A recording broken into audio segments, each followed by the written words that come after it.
আজকের এই ঐতিহাসিক শ্রমিক সমাবেশে মে দিবসের এই সমাবেশে প্রধান অতিথি আমাদের বাংলাদেশের 18 কোটি মানুষের গণতান্ত্রিক আকাঙ্ক্ষার যিনি প্রতীক, আমাদের ভবিষ্যতের ভরসাস্থল, আমাদের গণতন্ত্রের নেতা, দলের ভারপ্রাপ্ত চেয়ারম্যান জনাব তারেক রহমান, মঞ্চ ভূমিষ্ঠ বিএনপি জাতীয় স্থায়ী কমিটির সদস্যবৃন্দ, নেতৃবৃন্দ,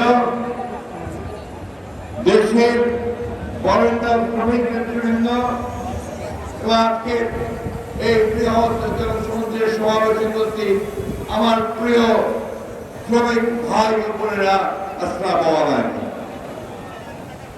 আমি প্রথমেই পরম করুণাময় আল্লাহ তাআলার কাছে শুকর আদায় করতে চাই যে আল্লাহ তাআলার শেষ রহমতে আমরা আজকে একটা ফ্যাসিবাদ মুক্ত পরিবেশে আজকের এই শ্রমিকদের ঐতিহাসিক দিবস মে দিবস পালন করছি। বন্ধুগণ, সেই সাথে আমি গভীর শ্রদ্ধা জানাতে চাই আমাদের সেই সমস্ত শহীদ শ্রমিক ভাইদের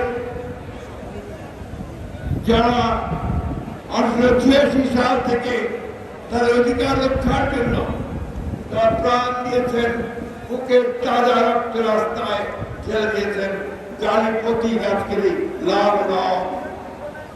আমি একই সঙ্গে শ্রদ্ধা জানাতে চাই আমাদের সেই সমস্ত শ্রমিক ভাইদেরকে যারা এই 24 সালে ছাত্র জনতার অভ্যুত্থানের মধ্যে ফ্যাসিস্ট হাসিনার বিরুদ্ধে সংগ্রাম করতে গিয়ে তাদের বুকের তাজা রক্ত রাজপথে ঢেলে দিয়েছে।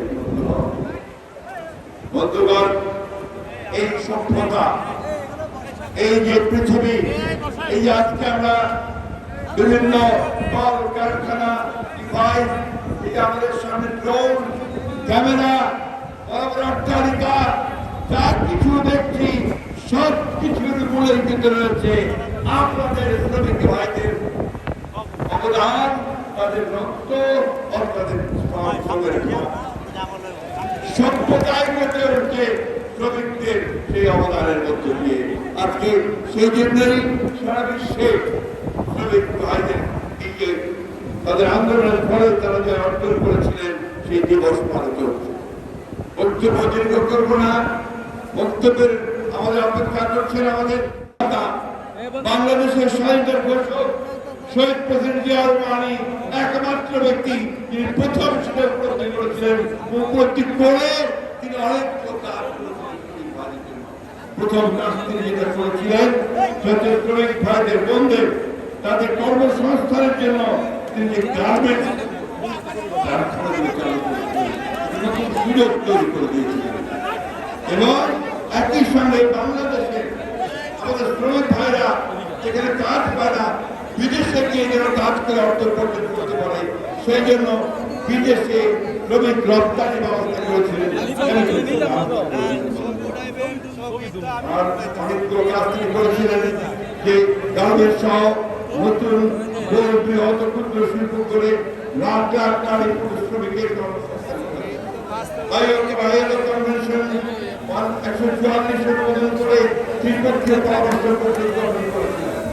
শ্রমিকদের শিক্ষার জন্য 3টি শিল্প সম্পর্ক মিলনায়তন এবং কল্যাণ চিকিৎসার জন্য 17টি লেবার ওয়েলফেয়ার সেন্টার গঠন করেছিলেন। আবাসনের জন্য ঢাকা চট্টগ্রামে পুরো দালান তৈরি করেছিলেন। দেশনেত্রী Begum Khaleda Zia labour code 2006 labour welfare foundation গঠন করেছিলেন। অর্থাৎ যা কিছু শ্রমিকদের জন্য যতটুকু কল্যাণমূলক কাজ করা দরকার, আমাদের দল, আমাদের নেতা শহীদ জিয়া ও দেশনেত্রী বেগম খালেদা জিয়া করেছিলেন। বন্ধুগণ, আজকে আমরা রাজনৈতিকভাবে একটা অস্বাভাবিক পরিস্থিতি, আমাদের একটা ছাত্র জনতার অভ্যুত্থান হয়েছে, আমরা একটা ভয়াবহ ফ্যাসিস্টকে দেশ থেকে তাড়িয়েছি, আমরা ফ্যাসিবাদের পতন ঘটিয়েছি, কিন্তু এখন পর্যন্ত আমরা গণতন্ত্রের উত্তরণ ঘটাতে পারিনি।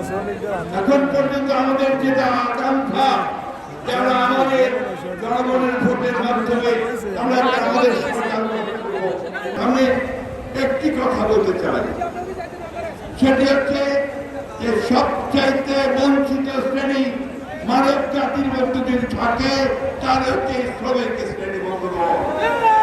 তারা মাথার গাম পায়ে ফেলে ফসল উৎপাদন করে, তার উৎপাদন করে কলকারখানায় তারা ওটা সভ্যতাকে বাঁচিয়ে রাখে, অথবা তারাই তাদের ন্যায্য মজুরি পায় না। একই ঘটনা বাংলাদেশে। আজকে আমার খুব কষ্ট হয় যখন আমরা দেখি যে একজন 6 বছরের বাচ্চা অথবা 8 বছরের বাচ্চা, 9 বছরের বাচ্চা যখন তাকে একটা কারখানাতে গিয়ে হাতুড়ি পেটাতে হয়। সেই সমাজ যেখানে তার শিক্ষার অধিকারে, তার লেখাপড়া করার কথা, খেলাধুলার করার কথা, তখন তাকে জীবিকার জন্য, তার পরিবারকে রক্ষা করার জন্য তাকে তখন হাতুড়ি পেটাতে হয়, কারখানায় কাজ করতে হয়। বন্ধুগণ, আজকে সমগ্র বিশ্বে আমি এই কথাই বলছি যে সবচেয়ে বঞ্চিত শ্রেণী হচ্ছে শ্রমিক শ্রেণী। যুগের পরিবর্তন হয়েছে, প্রযুক্তির পরিবর্তন হয়েছে, উৎপাদনের যে প্রক্রিয়া তার পরিবর্তন হয়েছে, এখন যন্ত্রের আবিষ্কার হয়েছে, কম্পিউটার এসেছে, শারীরিক পরিশ্রম কমে এসছে, কিন্তু শ্রমিক শ্রেণীর যে প্রয়োজন সেটা কিন্তু কমেনি বন্ধুগণ।